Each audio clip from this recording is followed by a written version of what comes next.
The What It Takes Radio Company. We present another episode in Interesting Ideas and a special time.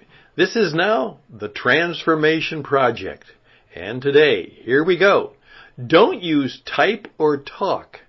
Leave a wonderful picture. Let's see what that can be about. Hey, we're back.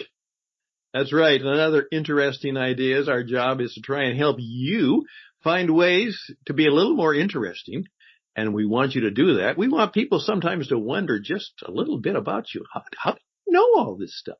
Well, interesting ideas is our way of trying to help you gain a little more insight, a little more influence, a little more impact in your life. And that might even mean that you bring a little more income. And income isn't money. All the time. Sometimes it's just good things. And here's the best part of the job I have is I get to meet some of the most interesting people for free. And so I have one today. And Kevin, there's a long story of how we came together, but you then gave me the Transformation Project. We have a mutual friend who is writing a book on transformation, Joe Pine. We've talked about him before, the experience economy. Most of my people know that he was my mentor and I was his teacher. The experience economy. I understand that completely. And we met through that. And I have found you to be fascinating, and particularly because chapter 2 in my book on how to market yourself is image is not everything, but it is the first thing. And you are in the business of creating wonderful images. So I'm just going to simply say, Kevin, it's your turn in your town, and you're on. All right. Well, first of all, thank you for having me on. I mean, this is a neat and, how can I say that? This is a wonderful thing. I'm going to use my own name all the time. So let me give you a little background so you can understand why I think this is a very powerful tool. So one year I was doing this, and it was called graphic recording at the time. And a young lady came up to me and was watching me and asked me what I was doing. I said, well, I'm capturing these conversations and ideas that these people are having.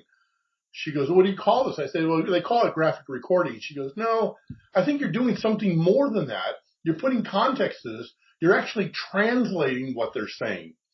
I said, well, that's an interesting thought. I said, why do you say that? She goes, well, I do the same thing. I said, oh, you're graphic recorder. She goes, no, I sign language.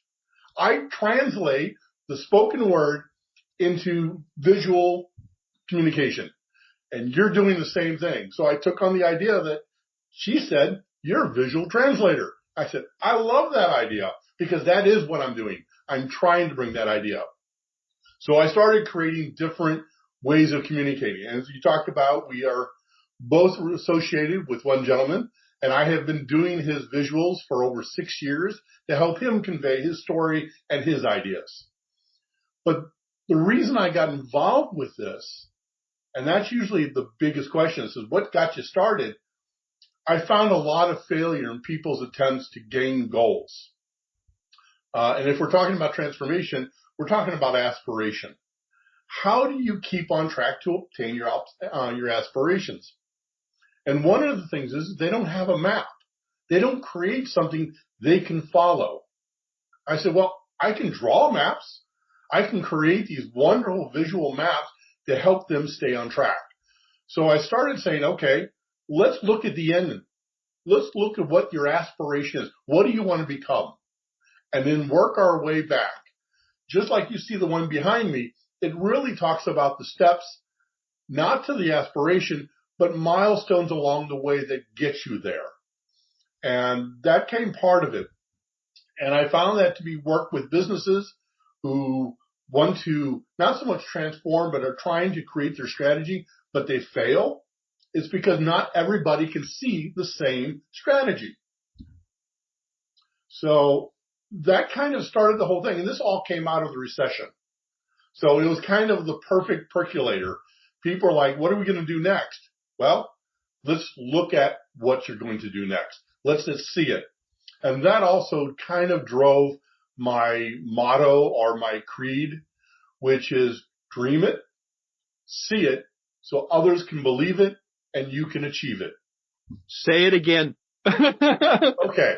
So it's dream it, in your mind, get that idea you want, see it, and that's what I do. I help you see the idea so others can believe in it so that you can achieve it.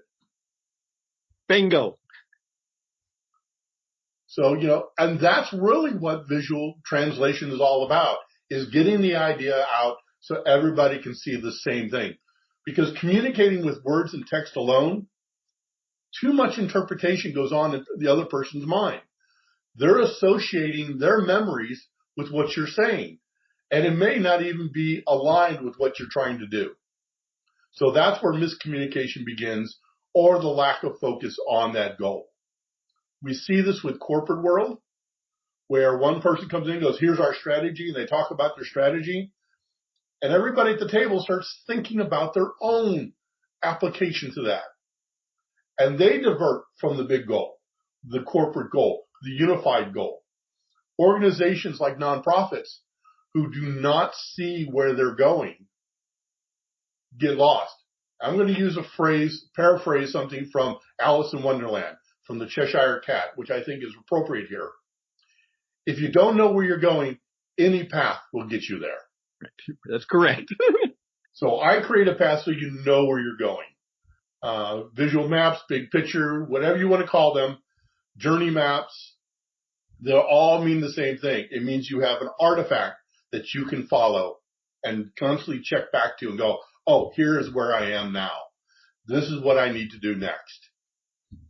If I can just, it's your story, but I'm going to give two of my own, because this is why I was so attracted to you, because finally I have a man who understands it and is kind of a godfather theologian about the whole idea.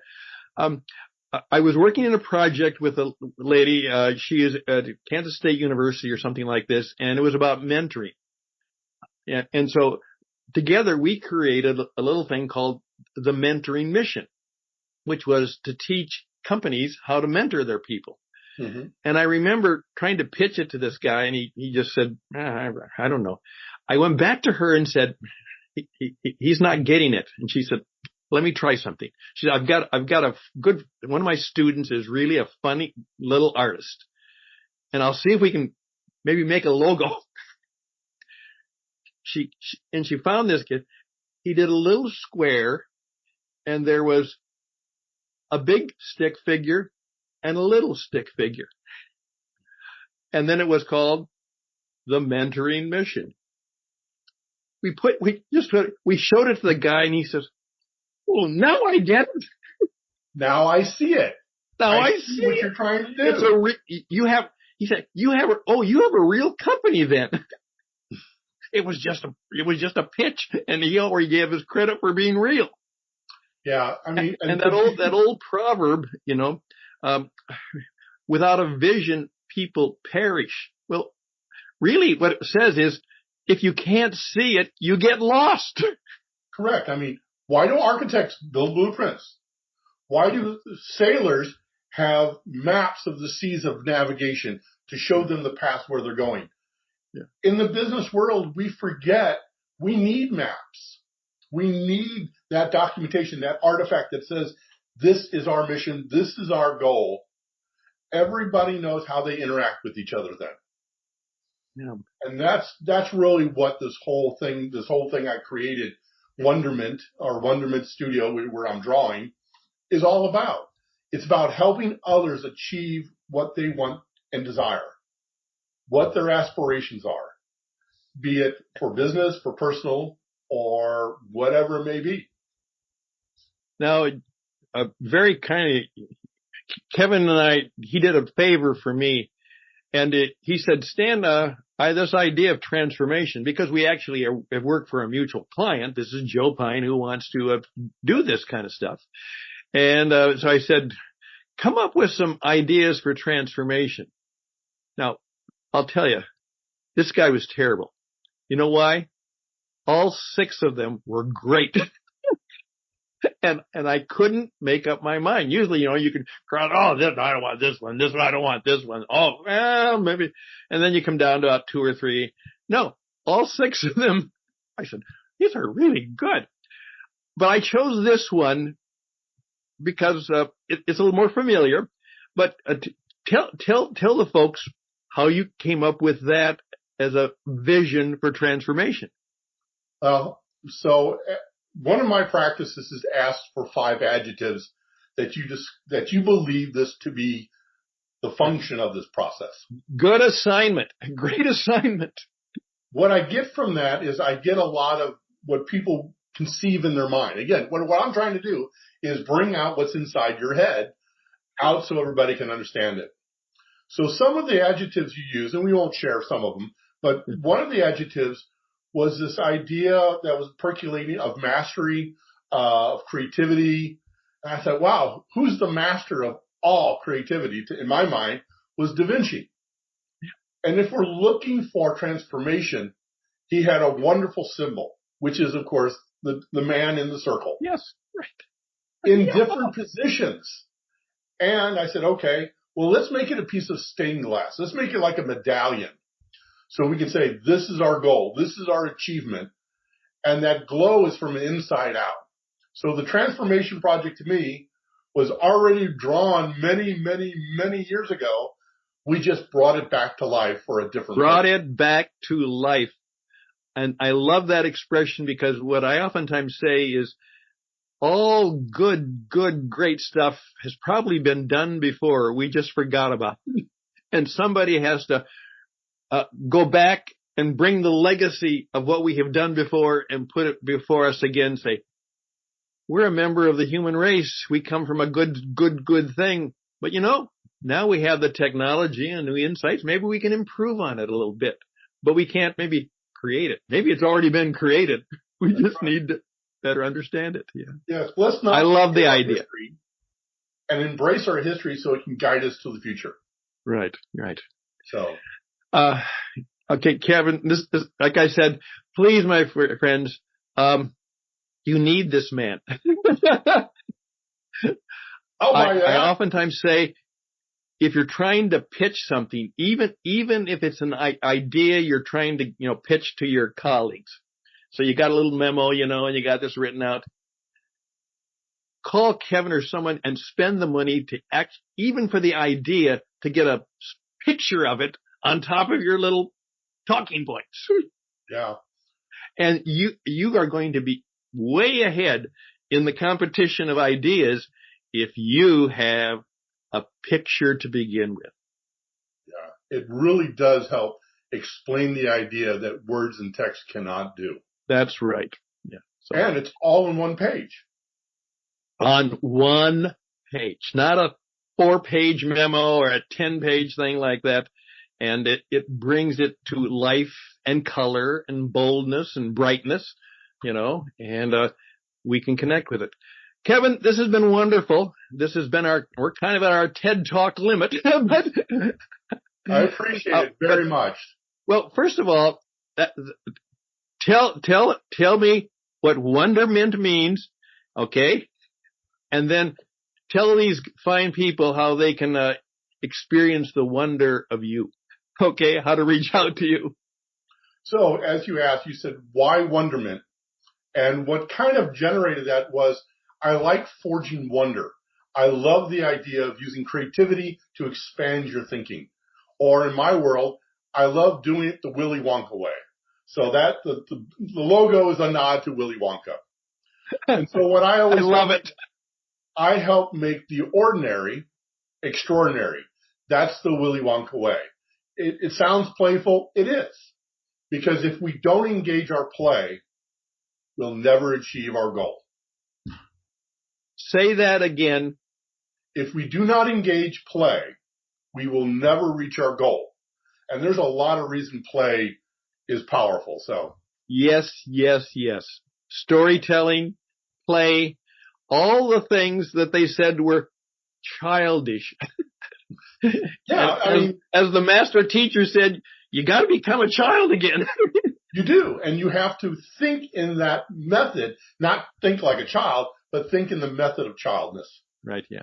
So Okay. How can they experience wonder? How do they get in touch with the Wonder Man? So the website is wondermintstudio.com, and you can go there. There's a link to my email. There's a link to call me if you need to, but you also see examples of how imagery can be used in different aspects of getting ideas out. So that's the best way to get a hold of me. Okay. And by the way, you should pay him a little bit of money just for the privilege of looking at his website because you'll get some good ideas. How do I charge admission to get in? I got to figure that one out. Joe would love that if I could do that. All right. Once again, this is radio, so tell people how to reach you, and then we'll say goodbye till next time, and we'll find a picture to take us out. There we go. So, again, you can reach me at Wondermint Studio, and that's Wonder, M-I-N-T, studio.com, or you can reach me at KevinDully@earthlink.net. Thank you, Kevin. All the best and blessings as you bring more visual fascinations and stories into the world. Take the next time. And I'll see you again. See you again.